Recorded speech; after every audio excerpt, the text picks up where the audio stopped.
Dungeon Master's Diary, Entry 3. In today's entry, I'll be talking about the latest session that I ran for my wonderful campaign Before the Storm with my wonderful friends, in a session I called Simulacrum.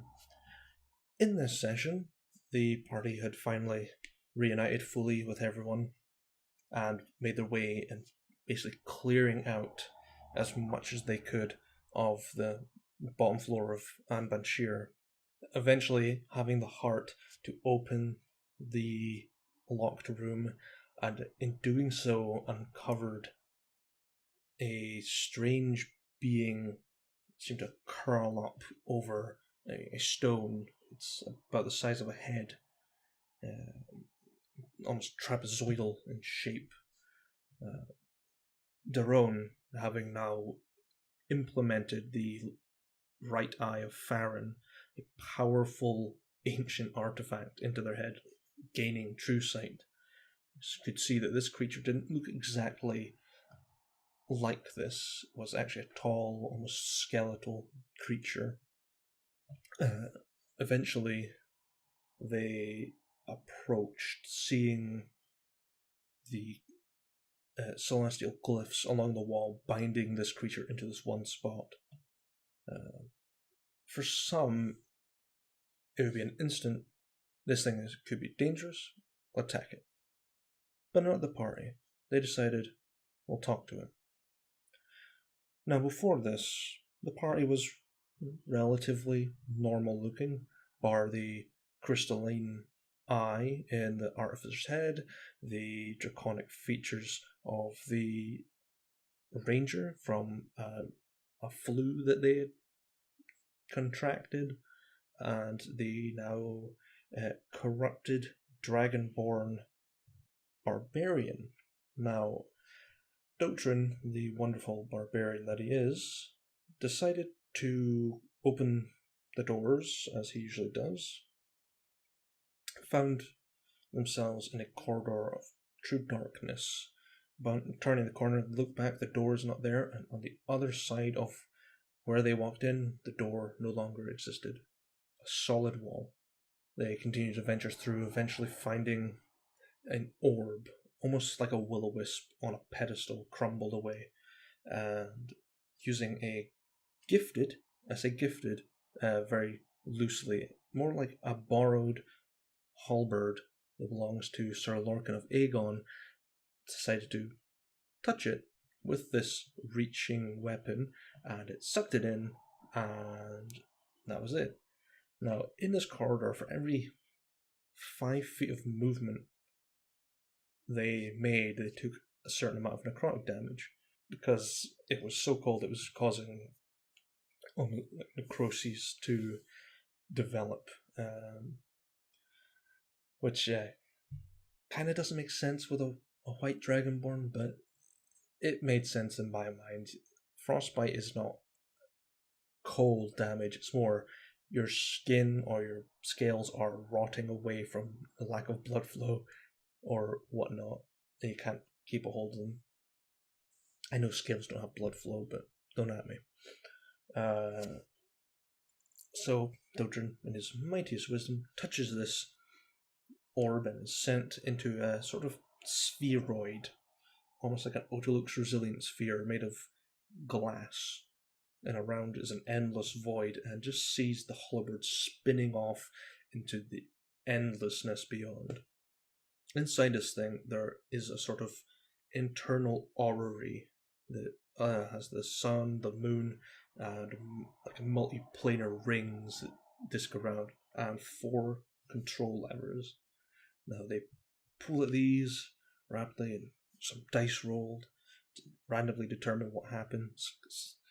Whatever way you pull them, it changes the alignments of the multiverse and the sun and the moon.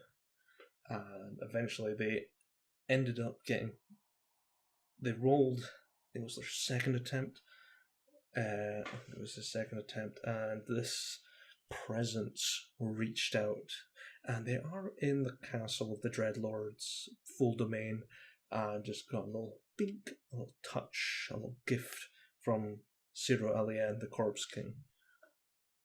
and found themselves becoming corrupted by their presence and became a half-dragon. However, upon later rolls, upon pulling a few other levers, they managed to align the orrery in a certain fashion where it randomly reacts with their body and can either bane them or boon them. Dodrin managed to roll a boon, which was that the body, like the flesh or the outer dermis, the epidermis, is replaced with another metal, replaced with metal of the Dungeon Master's choice. Now, me, I have a list of metals that are available to the players, but I have made a lot of edits since then, because that document was originally made way back during the creation of Eurothan itself, back when it was still in an RPG forum that me and my friends from high school used to use. And I have changed it, and I thought, you know what, I'm going to roll on it. I rolled it, and I saw the result, and I was like, that's pretty damn high. It's quite a simple little list. I basically broke it down into, it was like, it could be that, could be this, could be this. It's got soft metal, brittle metal, hard metal, magnetic metal, and really rare metals. And luckily for Dodrin, got the benefit of adamantine. And I was like, fuck. I couldn't believe my fucking luck. I was like, yeah, now the barbarian's immune to crits. Shit. Downside is has disadvantage on stealth now because they are considered heavy armored or heavily armored because of their scales, like a bunch of chains just rattling. Yeah, they returned and teleported back into the room that they found David in, where the party still were by this time. It kind of took about an hour, maybe 2 hours for Dodrin to get back. That Terminator style just appeared. Steam rolling off it from the heat, just gathering to the coal. There's all the vapor. The thing just cracks open like an egg. Out walks this now 1 foot taller, creepy, scary looking half dragon. And Sir Lorcan, in his powerful wisdom, just decides to draw his blade, act all high and mighty, stare down through his frog helm. And if you don't know what a frog helm is, look it up. They're amazing looking. How on earth did people see out of those things? But yeah, Dodrin eventually managed to persuade, or basically prove, that they are real by mentioning the Evergreen family, who were big bad evil guys, a big bad evil family from way back at the start of the campaign. But as it is, I'll probably talk about the Evergreens at a later point in time in a dramatis personae or a Tales from the Realm sort of situation. However, they eventually all, make their way, and they arrive, obviously, at this strange room, and Dodrin decides to try and confront this strange shapeshifter. And upon doing so, the shapeshifter, out of sheer fear of the thing in front, shuffles away with this big stone in their hand, and they know what the stone is, the party. It's called the Liar's Key. It's one of 2.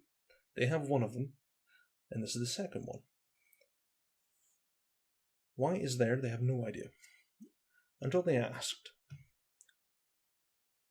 They start to strike deals and find out that this creature's name was Isrus, the entropic lord, which sounds scary, but they're actually a very neutral creature, where if they had fought this creature, it levels the playing field significantly. It deactivates all auras for paladins, makes multi-attack weapons useless, i.e. like a repeater crossbow, which the artificer had. It would match abilities and the highest HP pool and the highest AC of the party. This thing was a terrifying creature that I concocted just literally an hour before the session. I was like, because I did mention in the last episode, it will surprise them what would be in this room. It won't be what they expected. Because hell, it wasn't what I was expecting either, because I knew what was in there originally, but I moved it. I moved it to another place in the dungeon. So I put in this shapeshifter, because it made more sense. How could it replicate David's voice? How could it communicate telepathically? Could it see with true sight? Could it blindly see things? But yeah, it can. It can It can take abilities like a director's cut of abilities from every single thing it's fighting against, and it's really cool. But they managed to make it feel a little bit more welcome, and eventually struck a deal. Let Eastris, well, they'll take Eastris back with them, but they need the key. So the party took the key, and Eastris was allowed to go free, and now wanders the entirety of the bottom of the dungeon, which is now cleared. The only threat now is something that has been wandering about the dungeon. Now you see, they encounter on the second floor. Now they've gone upstairs. They wander through this second floor, and it is beautifully clean, strangely. And they wander through, and they go in a few rooms, trapped rooms. And they go in, there's nothing there, find a few storage cupboards, and then they move to the furthest right corner of this floor. Inside is a beautifully laid out feast table, warm food radiating.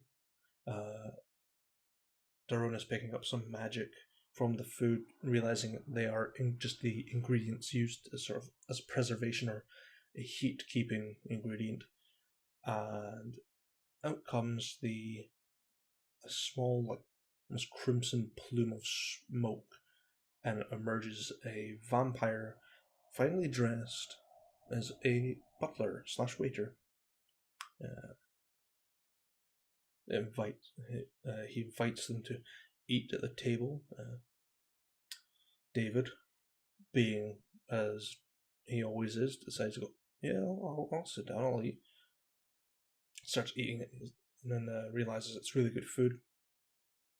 Convinces barbarian NPC Tank to sit down with him, and like, okay, make a wisdom save. David makes it no bother. Tank, on the other hand, he's a different story and succumbs to the voracious appetite effect of the food, whereas he cannot stop eating the food for an hour, and at the end of that hour can make another save, and if he fails that, he continues to eat for another hour, but will stop if it gets a bit too much, So people try and get Tank away from the table to continue through the dungeon. He's refusing to move, so they ask the vampire butler / waiter / cook, called Eskel, with 2 L's, to basically make Tank an away tray. So it just sort of throws things in a big giant casserole dish, hands it over to Tank, and he's munching on it, enjoying his time, and they make their way further through the dungeon, encounter quite a few scary things. Doching gets teleported away to a room not too far away, but has to fight off 5 mastermind deathlocks and a skull lord, of which he clutches so hard it almost made me angry. I was like, yeah, this is the time this barbarian that refuses to drop to 0 HP whenever he's in a fight, I might actually have him this time. Just unfortunate I rolled for that room because it's 6v1. It's like a CR20 fight. Alas, figures out that the Skull Lord is the greatest threat, and unfortunately for me, reading the Skull Lord's abilities and passive effects, destroying the Skull Lord destroys the Deathlocks and wipes the floor with the Deathlock, and I'm like, damn it. But yeah, that happened, and they move on. They eventually reunite and go further down one more set into a master bedroom. It's beautifully decorated. And inside is another vampire servant, folding up laundry, and putting it on the bed and storing it away. And this vampire's name was Mezerin, the husband of Eskel, the other vampire. They have been servants for quite a while in this place.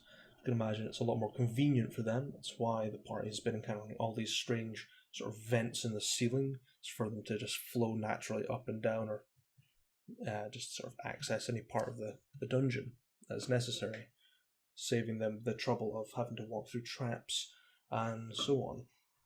However, Mezerin talks to them, and they mention the sort of slash marks they've been finding throughout the dungeon walls. Quite hard to break dungeon walls, I might add. And Mezerin mentions something called the caretaker. And the caretaker is what Mezerin describes as a living body grafted with the body of a golem. So sort of like this sort of horrible, I don't know what the word would be, kind of like a homunculus or a simulacrum of a person, a monstrosity, if you will.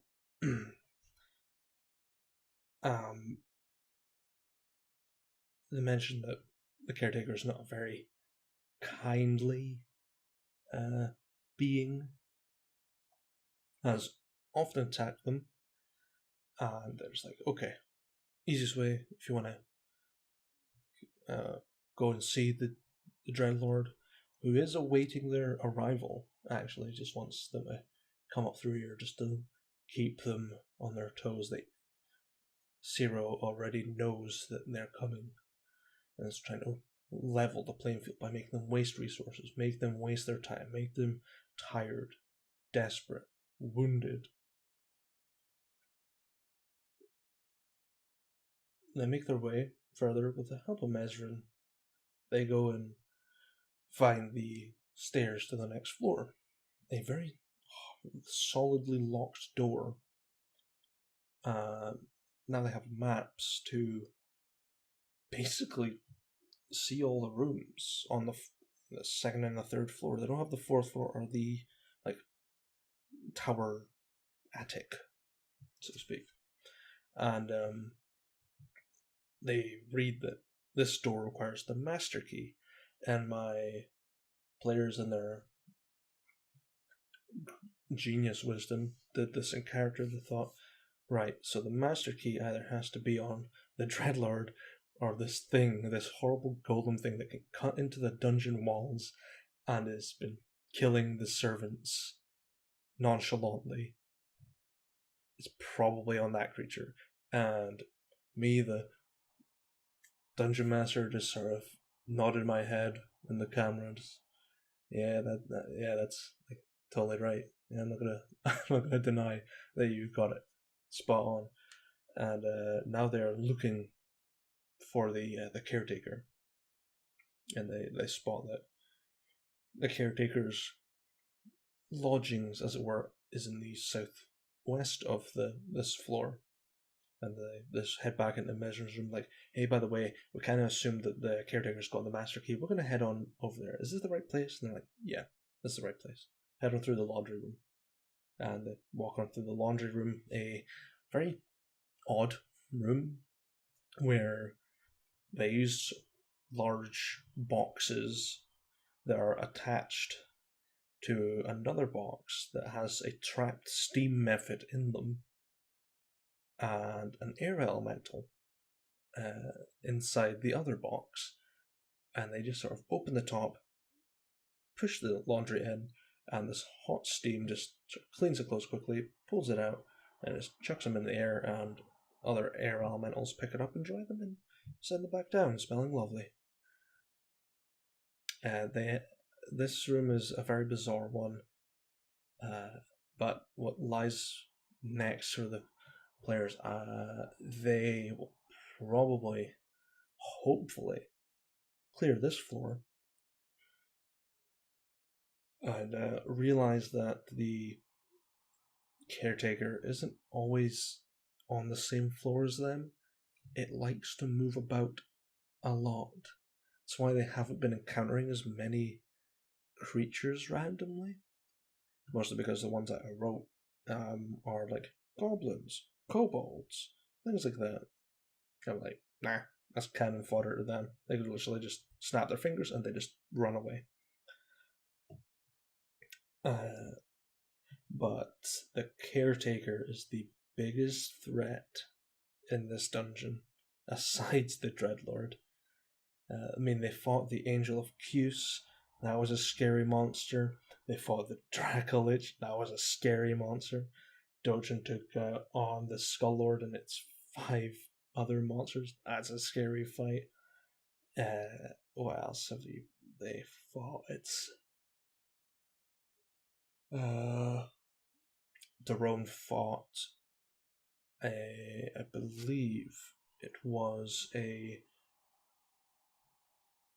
pit fiend and a few minions. I can't quite remember what they were, but this one artificer is trapped in a room with a pit fiend and I think it was like 3 other creatures that had a lot of HP. Just pulls out this repeating crossbow that has been modified to take alchemical crossbow bolts that are infused with the artificer's potions, just rapid firing into them and wipe them.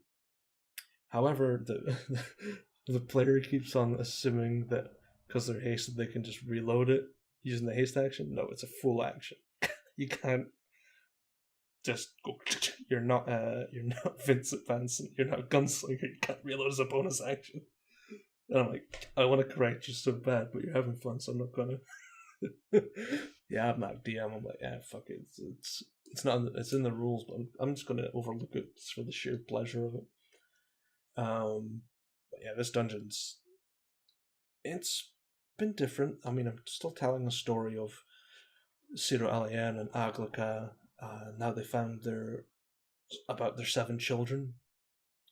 That was really good. I was thinking they won't think of it, but yeah, they sort of pinned it all together. The painting they found of the 7 children just sort of merged with the ones that they have been collecting, and they noticed that there's one child in the middle that isn't on either side, just sort of staring dead at the viewer, and the other 3 of them are on one side facing Ciro, and the other 3 are facing Alglica, as if they've taken sides, but this one in the dead center. And they couldn't identify any of them, thankfully, because that's a very important storyline thing for another day, a little rainy day. As much as I wouldn't like to tell them that.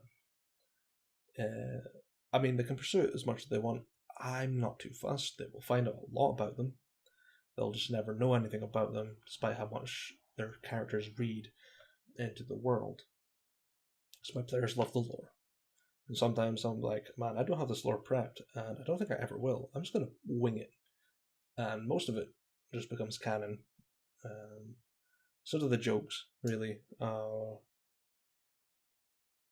yeah, I think I've moved into the rambling stage of this Dungeon Master's Diary. I think it's a commonplace thing. It's me just drifting off into an endless line of obscenities and wild thoughts. Don't know what you would call us.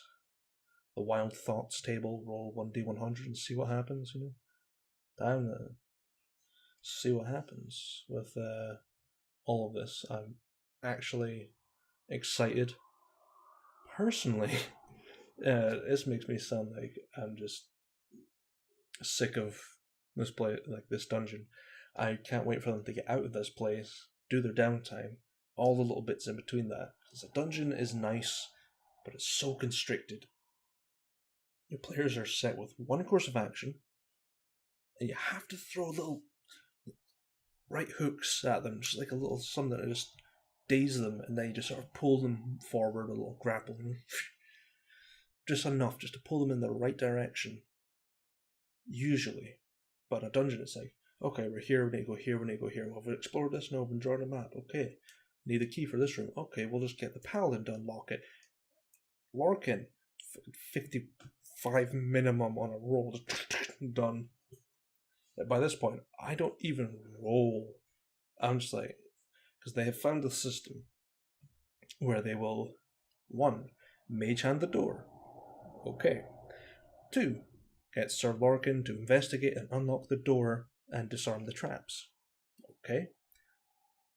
Step 3, mage hand it again, open it. Step 4, send a familiar in and through to check the room.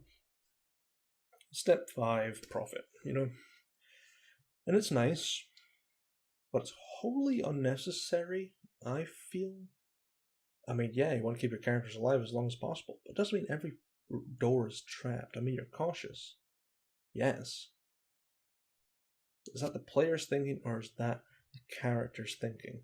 I mean, yeah, some of your characters are very intelligent and would figure this out, We don't want just to run in, but it's nice because sometimes the barbarians will just act solely out of the boredom and just bash the door, and that's when you get the excitement. It's like, is there going to be a trap? Is there not going to be a trap? And usually it's about 3/4 of the time it's a trap, mostly for doctrine, where more traps for doctrine came about. And my players know that AC is just a dump stat. Most of my monsters have ridiculous to hit modifiers, especially when they're level 25, because they have to. Because the players' ACs are, I think it's like from 26 up to like 34, which is fucking bananas.